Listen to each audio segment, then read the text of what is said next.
right, hopefully a quick one on the Miata today because I just got these parts in, so let's take a look at them.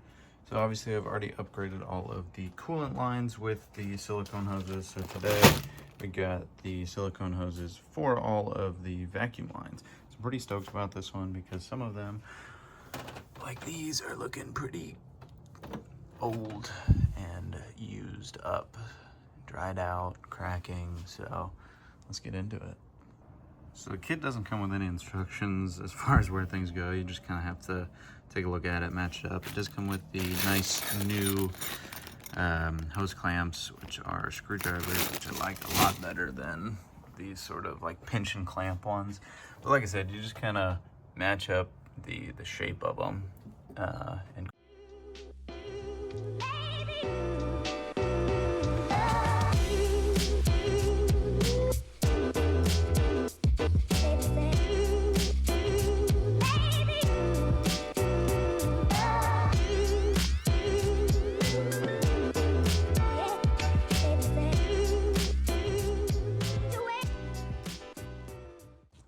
yeah, remember when I said it was going to be quick and easy?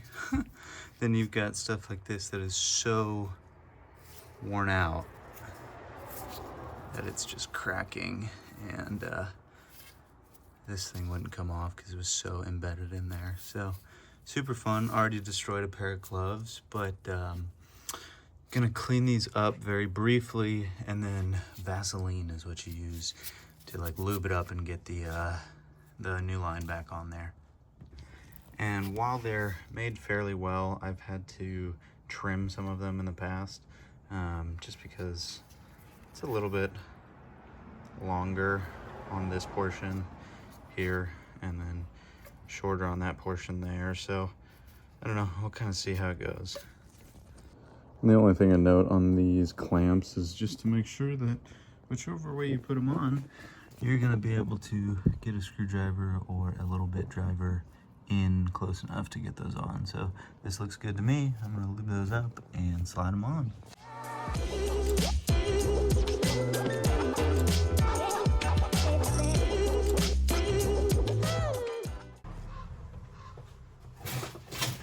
And then just confirm that it's not going anywhere. So there we go, 1 down, 11 to go. Next one here's on the brake booster. That's looking pretty accurate, maybe a little bit long, but I don't know, I might try and find a shorter one, we'll see.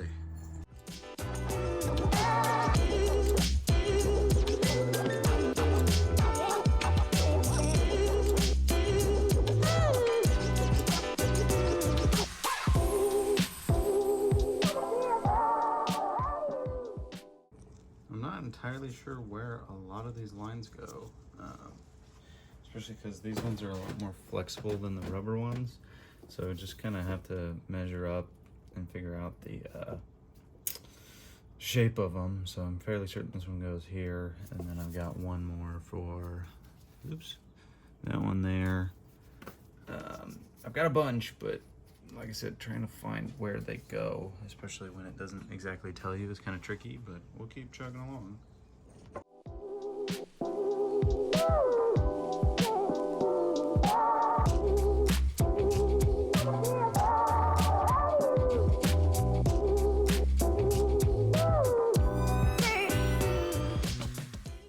One of these days I'll replace this. It just has never been an issue until now, so I really haven't even looked at it, but I might do it. So I just looked up on the Carbon Miata website because I was like struggling to figure out where these other lines go. And so this one is technically for right there. I'll kind of curve it. It's very bendy, so it shouldn't be a problem, but I just think that's funny it didn't come with the coolant hose kit, because obviously that's directly connected to the reservoir and the expansion tank. No idea why. And then they've got the 2 charcoal canister ones, so one here, the larger one, and then I need to double check, but maybe even that one as well. And then they had a couple others over in this area, so we're just gonna try and match up some shapes, bring it back to kindergarten. I'm struggling a lot with this one. It doesn't seem to want to go on here, and then if we just look at the inner diameter of this hose versus that, it's just, it's not gonna happen. Which is funny because this is a Carbon Miata expansion tank, so you would think that they would all work together. So, important thing to note here is some of these connectors are plastic. So, this one here and this one here. So, when tightening them down, be sure that you're not over tightening it because you don't want to crack that plastic. And then don't forget to put the little hose clamps on before put the hose on, because I forgot. It's not too big of an issue, but it just kind of is a pain in the ass. You just unscrew it all the way and then kind of spread it, try and get it over, and then tighten it back down. So that's what I did with that one. Gotta do it with the other side now.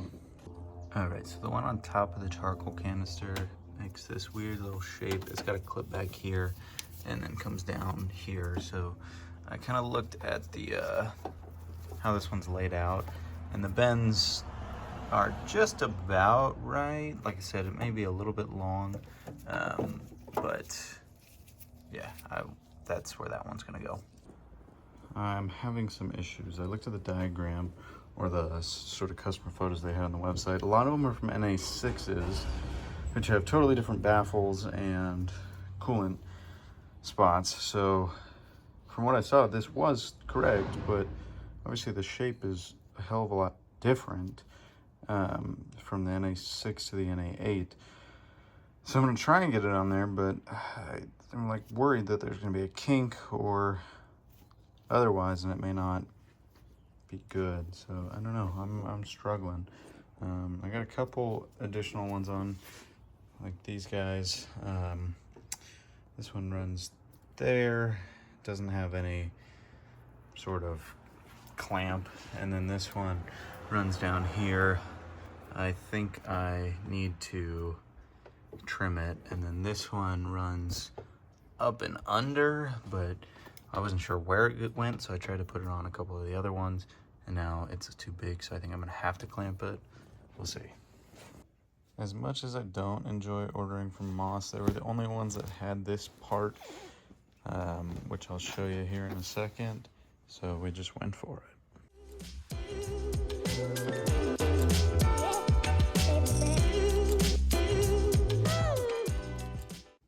So if you know anything about Miatas, one of the most frustrating things is that the center console doesn't have a cup holder.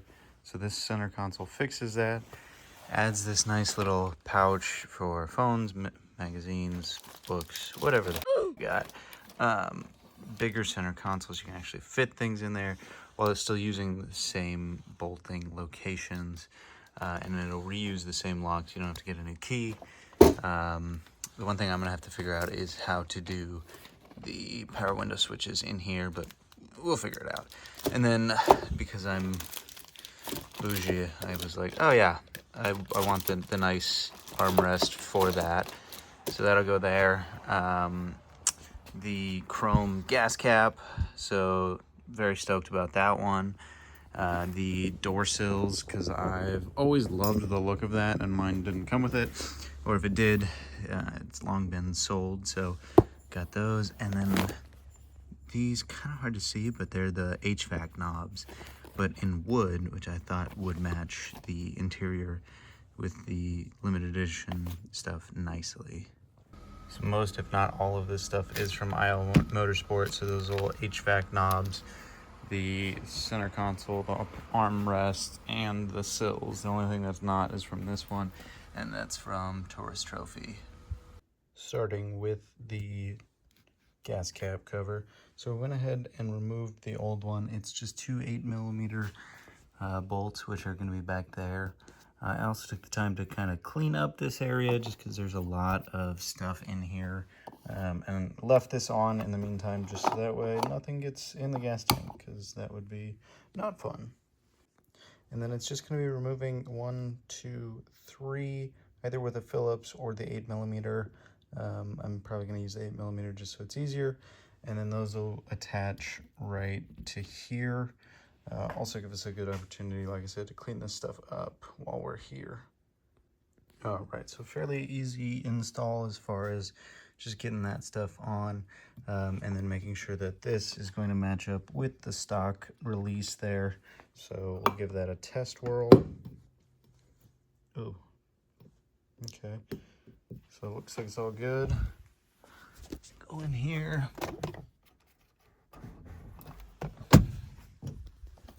And it's cracked open for us. So that works nicely. And I like the look of it a lot. I think trying to get the fingerprints off of it and keep that consistently clean is gonna be hard, but so far so good. Looks good. 1 down, 3 to go. Next up, we got the aluminum door sills. They've got a protector on there. And then I looked, and the bolt holes are in the same location. So it's just a matter of taking out those couple of bolts. I will be curious to see how the clearance is. I don't assume it's going to be any higher, but you never know. So get those out, get that cleaned up, and we'll be good to go. Not only does it include new hardware, which is super nice to match because the previous hardware is black, but it also has the little pads here so it doesn't mar up the door, and then some double-sided tape that I'm also going to use.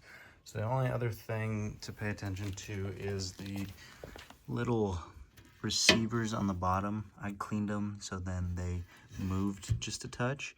So just got to make sure that they all line up at least partially before you take that tape backing off. And then once you get them in, make sure that you have clearance. So it's already not rubbing and I don't have it in yet, so I don't think I'm gonna have a problem here. All right, so that's it all in. Simply 4 bolts and some tape. But it looks awesome and matches that pretty well. So I'm pretty darn happy with that. Get the other side in and go from there.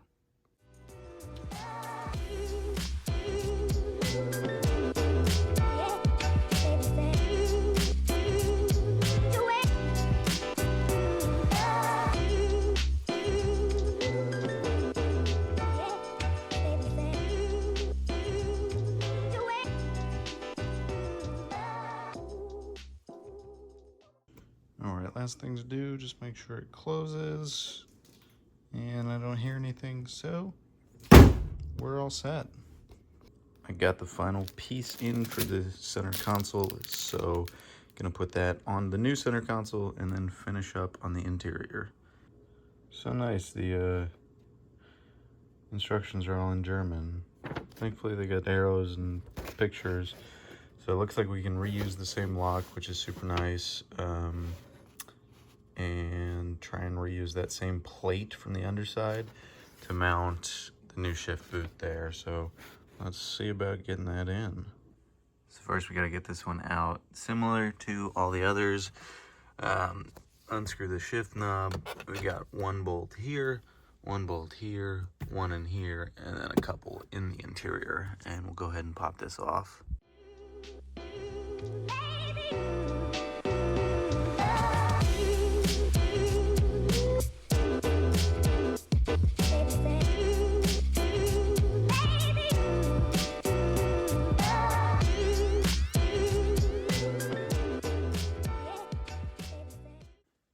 So the old one here is just a matter of 2 screws. This one has 4 around there. One of the things that made me want to change this is that these are broken, so I'm not sure if we'll be able to reuse it or not, but we're gonna see. So I'll take it apart and try and get it on the new one. So it's just 2 bolts from there to there, and we get to reuse the original locking mechanism, so that's a dub. Now we're gonna do the shift boot. So I use Google Translate and it says cut these tabs off. So these ones here, I think they were for some wiring harness. We'll go ahead and just trim those so they fit. And while we have the center console off, this is a good time to take the tombstone off to do these because they have little screws on the bottom that I won't be able to access otherwise. So it's just a matter of 1 screw right here and then pull these air vents out, and there's 2 more right there, and then the whole thing will pull out. So it's just a little Phillips head that's right there. The new ones have the Allen key that are on the bottom of them, and it came with an Allen key, but for the time being, just got to get a small Phillips head, get those out.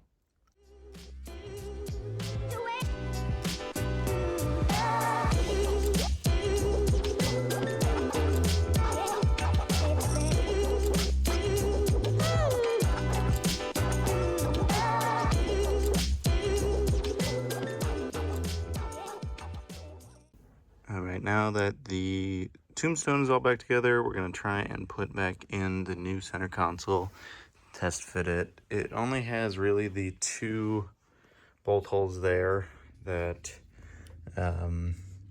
secure it in, so we're gonna kind of see. I'm gonna put you on a time lapse and we'll see how much of a struggle I have.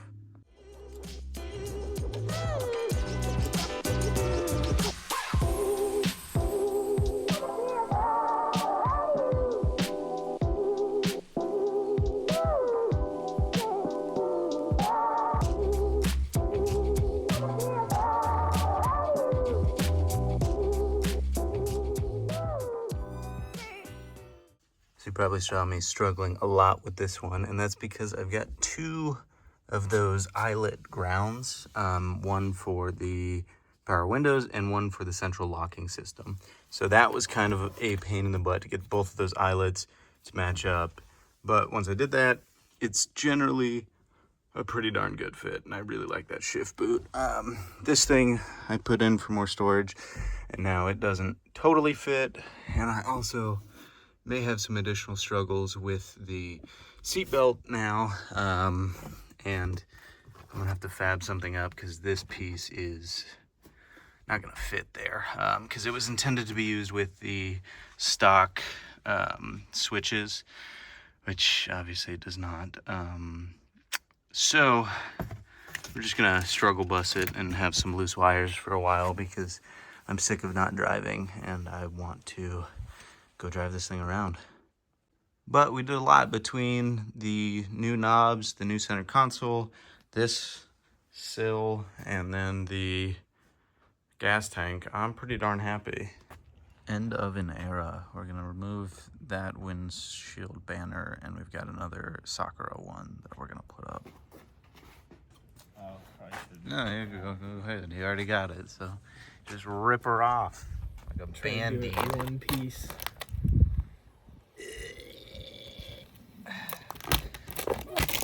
Oh no,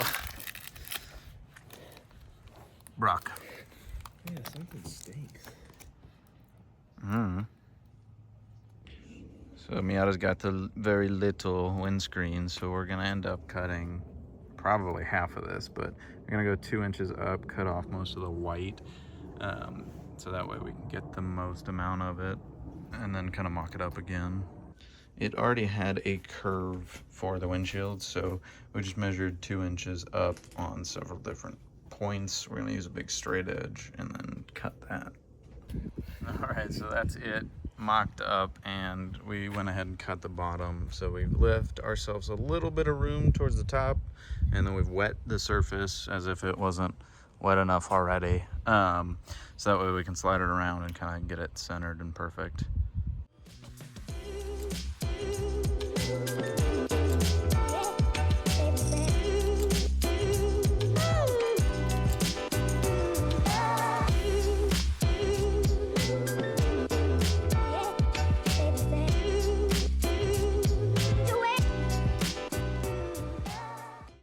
All right, it's a pretty good 5-footer because I was using this little X-Acto knife that I thought was much sharper than it was, and it ended up leaving some really jagged ass lines. Thankfully they're not too noticeable and they only go about that far, so step back, it looks good, brings the car together. So now interior is pretty much done once I get the other seat in and the new mount, but then we got to start working on the outside. So appreciate you guys tuning in. As always, I've got some more projects coming up on this one. Realistically, probably going to do some coilovers, and then we'll see from there. But the coilovers is probably the next big project. I do also have a limited slip differential that I'm maybe getting in with a 6-speed. So kind of going to play it by ear on that one, but we'll see you on the next one. Appreciate you tuning in.